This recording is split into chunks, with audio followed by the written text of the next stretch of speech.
Karnataka CM पर suspense, खड़गे बोले फिलहाल कोई बदलाव नहीं। कर्नाटक में मुख्यमंत्री बदलने के अटकलों के बीच कांग्रेस अध्यक्ष मल्लिकार्जुन खड़गे ने साफ किया कि अभी कोई बदलाव नहीं होगा। उन्होंने कहा कि नेतृत्व का मुद्दा जल्द सुलझा लिया जाएगा। माना जा रहा है कि आगामी चुनाव नतीजों के बाद इस पर फैसला हो सकता है। साथ ही खड़गे ने यह भी संकेत दिया कि उनके संबंध में फैसले सोनिया गांधी लेती हैं। पवन खेरा जमानत केस सुप्रीम कोर्ट में तीखी बहस।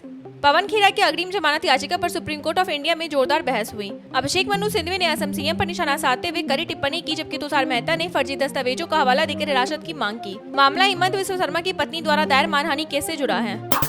ऑपरेशन सिंदूर 72 घंटे में रोकने पर राजनाथ सिंह का बयान।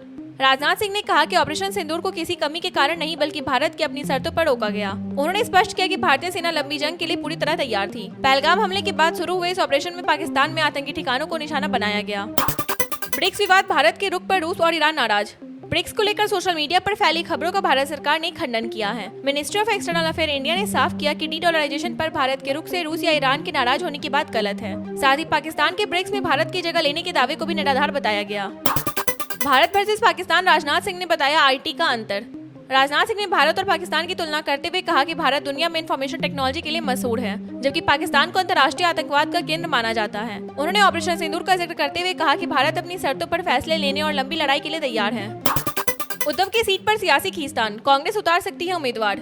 उद्धव ठाकरे की विधान परिषद न जाने के फैसले के बाद उनकी सीट को लेकर इंडिया गठबंधन में विवाद बढ़ गया है। इंडियन नेशनल कांग्रेस ने संकेत दिए हैं कि अगर ठाकरे खुद नहीं जाते तो वह अपना उम्मीदवार उतार सकती हैं। वहीं ठाकरे गुट रामदास दानवे के नाम पर जोर दे रहा है, लेकिन इस पर सहमति नहीं बन पा रही है।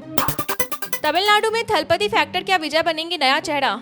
विजय की पार्टी तमिलगा वेट्री कजगम ने 2026 चुनाव में बड़ा असर दिखाया है, जिससे राज्य की पारंपरिक डीएमके बनाम एआईएडीएम के राजनीति को चुनौती मिली है। एमजी रामचंद्रन और जे जयललिता की तरह अब विजय के उभरने से सवाल है, क्या वे किंग मेकर बनेंगे या खुद सत्ता तक पहुंचेंगे? एग्जिट पोल वर्सेस नतीजे, 2021 चुनावों में कितना सटीक रहा अनुमान? 2021 के चुनावों में एग्जिट पोल कई जगह सही तो कई जगह गलत साबित हुए। केरल में एलडीएफ की वापसी का अनुमान सही रहा, लेकिन पश्चिम बंगाल में भारतीय जनता पार्टी की जीत के दावे गलत निकले और ऑल इंडिया तृणमूल कांग्रेस ने सत्ता बरकरार रखी। इनसे साफ हुआ कि एग्जिट पोल हमेशा पूरी तरह भरोसेमंद नहीं होता। बीजेपी में राघव चड्ढा को मिला संस्कृति का सबक।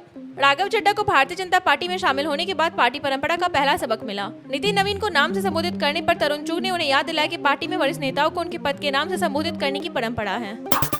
मौसम अलर्ट, बिहार में आंधी तूफान, कई राज्यों में बारिश की चेतावनी। इंडिया मेट्रोलॉजिकल डिपार्टमेंट ने 5 मई तक देश के कई हिस्सों में आंधी तूफान और बारिश का अलर्ट जारी किया है। बिहार और उत्तर प्रदेश में तेज हवाओं के साथ बारिश की संभावना है, जबकि पंजाब, हरियाणा और राजस्थान में भी आंधी और बिजली गिरने की चेतावनी दी गई है। इससे तापमान में गिरावट आएगी, लेकिन तेज हवाएं और ओलावृष्टि परेशानी बढ़ा सकती है।